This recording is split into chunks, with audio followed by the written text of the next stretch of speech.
ආයිබෝන් පොඩි හාමුදුරුවන්. අයියේ. අද දිනේදී අපි සාකච්ඡා කිරීමට මාතෘකා කරගෙන තියෙන්නේ සමාජ විද්‍යාව විෂය පිළිබඳ තත්කාලීන බටහිර සමාජය කියන මාතෘකාව යටතේ තමයි අපි අද දිනේදී කරුණු සාකච්ඡා කරන්නට යෙදෙන්නේ. පොඩි හාමුදුරුවන් අහන්නේ සමාජ විද්‍යාව කියන විෂය බිහි වෙන්නේ ක්‍රිස්තු වර්ෂ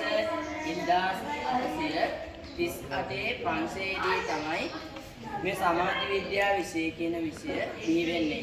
මේ සමාජ විද්‍යාව විෂය බිහිවීමට මූලිකත්වයේ ගන්නේ ප්‍රංශ ජාතික උගස්කෝම් කියන සමාජ විද්‍යාවේ පියා. මේ ප්‍රංශ ජාතික උගස්කෝම් පොයි හාමුදුරුවන් අහන්සේ ප්‍රංශයේදී මේ සමාජ විද්‍යාව කියන විෂයට නිර්වචනයක් ඉදිරිපත් කරනවා. මොහුගේ මේ ඉදිරිපත් කිරීම සමාජයේ විවිධ විපර්යාසයට පත් වෙනවා කියලා තමයි මේ ප්‍රංශ ජාතික උගස්කෝම්ගේ මතය. මේ ප්‍රංශ ජාතික උගස්කෝම්ගේ මතය 19 වන සියවසේ තුල බටහිර සමාජයේ විවිධ විපර්යාසයන්ට පත් වෙනවා. ජෝර්ජ් රිට්සන් විසින් බටහිර සමාජයේ විපර්යාසයට පත්වීමට බලපාන මේ සාධක මේ ආකාරයට සමාජ විද්‍යාව විෂය තුල පෙන්වා දෙනවා. ප්‍රංශ විප්ලවය තුළින් ගොඩනගන ලද දේශපාලන ප්‍රතිසංස්කරණය. පළවෙනි කාරණාව තමයි ප්‍රංශ විප්ලවය තුළින් ගොඩනගන ලද දේශපාලන ප්‍රතිසංස්කරණය. ඒ වගේම දෙවෙනි කාරණාව තමයි කාර්මික විප්ලවය සහ ධනවාදීන්ගේ නැගී සිටීම. ඒ වගේම තුන්වෙනි කාරණාව තමයි නාගරීකරණය. ඒ වගේම ආගමික ප්‍රතිසංස්කරණය සහ විද්‍යාවේ වර්ධනය කියන මෙන්න මේ කාරණාවන් තමයි බටහිර සමාජය විවිධ විපර්යාසයන්ට පත් වෙලා තියෙන්නේ. වසර ගණනාවක් තුළ පොඩි හාමුදුරනේ වසර ගණනාවක් තුළ යුරෝපා සමාජය මේ විවිධ විපර්යාසයන්ට පත් වෙලා සාම්ප්‍රදායික සමාජය ඉරිහීමට පත් වෙලා නවීන සමාජයක් කරා මෙම විපර්යාසයට පත් වෙනවා. ඒ වගේම යුරෝපා සමාජයේ විවිධ විපර්යාසයන්ට පත් වුණාට පස්සේ මේ යුරෝපා සමාජය තවත් සාධකයක් නිසා විපර්යාසයට පත් වෙනවා. ඒ සාධකය තමයි කාර්මික විප්ලවය. ජේම්ස් වෝල් කියන මේ විද්‍යාඥයා වාෂ්ප බලයෙන් ක්‍රියා කරන එන්ජිමක් නිර්මාණය කරාට පස්සේ කාර්මික විප්ලවයේ ආරම්භය නැත්නම් කර්මාන්ත ශාලාවල ආරම්භය මේ ජේම්ස් වෝල් කියන සමාජ විද්‍යාඥයා විසින් නිර්මාණය කරන්නට යෙදුණු මේ වාෂ්ප බලයෙන් ක්‍රියා කරන එන්ජිම නිසා මේ කාර්මික විප්ලවය ආරම්භ වෙනවා. මේ කාර්මික විප්ලවය තුළින් කර්මාන්ත ශාලා ආරම්භ වීම තුළින් ග්‍රාමික නැත්නම් සම්ප්‍රදායික සමාජයේ ඉන්න මිනිසා මේ කර්මාන්ත ශාලා අපේක්ෂා කරමින් ඒ කර්මාන්ත ශාලාවල රැකියා අපේක්ෂා කරමින් කර්මාන්ත ශාලා වල ගැටුම් ලබන ශ්‍රමිකයන් වෙලා මේ කර්මාන්ත ශාලා බිහි වෙනවා. මේ කර්මාන්ත ශාලා තුළින් නාගරික සමාජය තුළ විවිධ සමාජ ස්ථිර වීම, ඒ වගේම වැටුප් ලබන ශ්‍රමික පිරිසක් නිර්මාණය වීම, ඒ වගේම කම්කරුවන්ට ධනපති පන්තියෙන් සිදුවන පීඩනයන්ගෙන් මිදීම සඳහා කම්කරු නීති ස්ථාපිත වීම, ඒ වගේම නිල සංවිධානය හා ආයතන පිහිටවීම කියන මෙන්න මේ කාරණාවන් කාර්මික විප්ලවය තුළින් ගොඩනැගෙනවා. ඒ වගේම ගෘහස්ත නිෂ්පාදන හිරිහීමට පත් වෙලා නැත්නම් බිඳ වැටිලා කාර්මික නිෂ්පාදන මේ සමාජය තුළ ඉල්ලීමට පත් වෙනවා. ඒ කියන්නේ පැරණි සමාජය තුළ සාධන්නට යෙදුණු යම් කිසි දෙයක් මේ නූතන සමාජයේ දක්වා ආවට පස්සේ ඒවා වල ගාන නැත්නම් මිල අඩු වෙලා කාර්මික නිෂ්පාදන නැත්නම් මේ දැන් කාලේ තියෙන නිෂ්පාදන වල එල්ලීම වැඩි වෙනවා. ඒ වගේම සමාජයේ වෙනස් වීමටපත් වෙනවා. ඒ වෙනස් වීමට හේතුව නැත්නම් කාරණාව තමයි පවුල, විවාහය ආගම වැනි සමාජ සංස්ථාවන් මේ කාර්මික විප්ලවය තුළ දැඩි වශයෙන් බලපානවා. කාර්මීකරණය නිසා බටහිර සමාජ ව්‍යුහය මෙසේ විපර්යාසයන්ට පත් වෙනවා. කොහොමද මේ කාර්මීකරණය නිසා බටහිර සමාජයේ විවිධ විපර්යාසයන් පත් වෙනවා.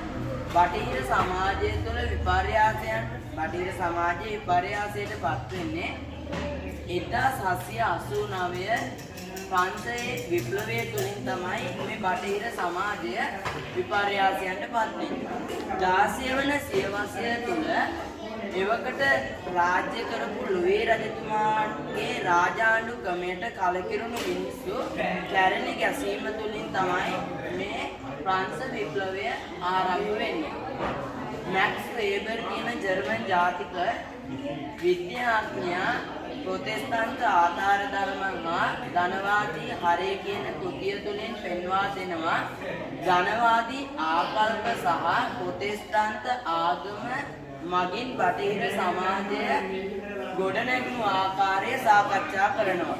මේ බටහිර සමාජය තුළ පෞල් ජීවිතය කියන සංස්ථාව බිඳ වැටීම නිසා සමාජාන යෝජන ක්‍රියාවලිය බිඳ වැටීම, ඒ වගේම ආගමික සාරධර්මවල බලපෑම අඩුවීම, ආගමික සංස්ථා බිඳ වැටීම කියන ආදී සමාජ ගැටලු රාශියක් මේ බටහිර සමාජය තුළ පෞල් සංස්ථාව කියන කාරණාව බිඳ වැටුණට පස්සේ මෙන්න මේ කාරණාවන් තුළ බටහිර සමාජය තුළ උද්ගත වෙනවා.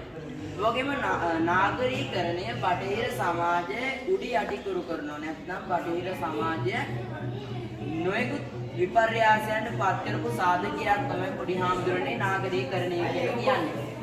කර්මාන්ත ශාලා බිහිවීම සඳහා නගර බිහි වෙනවා. මොකද කර්මාන්ත ශාලා බිහිවීම නිසා ඒ කර්මාන්ත ශාලාවට මිනිස්සු තමාගේ නිවස් හදාගත්තට පස්සේ නගර බිහි වෙනවා. නාගරීකරණය නිසා ගැටලු රාශියක් ඇති වෙනවා. සෞඛ්‍ය ගැටලු, මානසික අසහනය, සිවිදි විහානි කර ගැනීම, ගණිකාවෘත්ති ආදී සමාජ ප්‍රශ්න බොහෝමයක් ඇති වෙනවා කර්මාන්ත ශාලා පදනම් කරගෙන. 15 වන සියවසේ හා 16 වන සියවස්වල බටහිර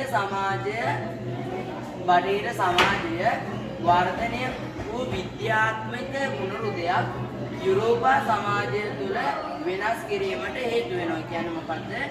15 වන සියවසේයි 16 වන සියවස් තුළ බටහිර සමාජයේ වර්ධනය වෙලා ඒ බටහිර සමාජය තුළ විද්‍යාත්මක පුනරුදයක් ඇති වුණාට පස්සේ ඒ විද්‍යාත්මක පුනරුදය යුරෝපා සමාජය තුළ වර්ධනය වුණාට පස්සේ යුරෝපා සමාජයේ වෙනසකට පත්වීම මේ විද්‍යාත්මක පුනරුදය හේතුවක් වෙනවා.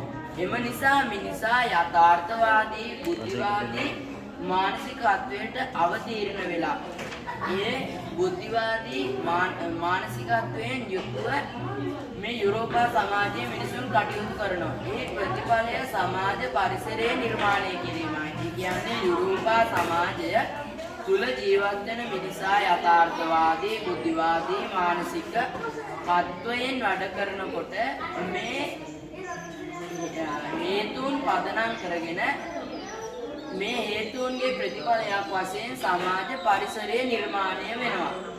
මේ කරුණු වලින් සඳහන් වෙනවා බටහිර සමාජය තුළ ඇතිවුණු කරුණු. නැත්නම් ගැටලු මේ අපි කතා කරපු කාරණා වලින් සඳහන් වෙනවා. මොනවද ගැටලු?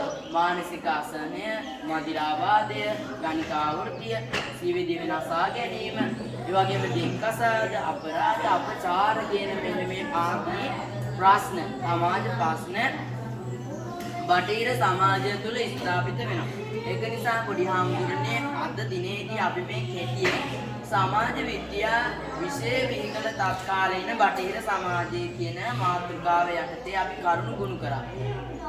පොඩි හාමුදුරන්ට තේරෙන්නේ නැතේ බටහිර සමාජය යුරෝපා සමාජය තුළ ඇති වුණු යම් හේතුන් මේ බටහිර සමාජය නැත්නම් සමාජ විද්‍යා විෂය තුළින් අපි අද දිනේදී සාකච්ඡා කරන්නට යෙදුණා.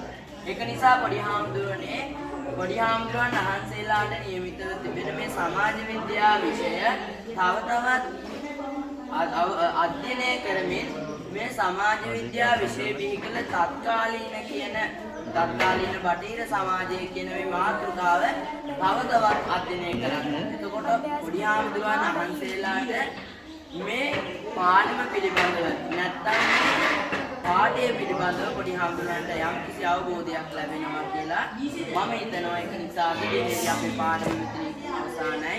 ඔබ හැම දිනාටම තෙරුවන් සරණයි.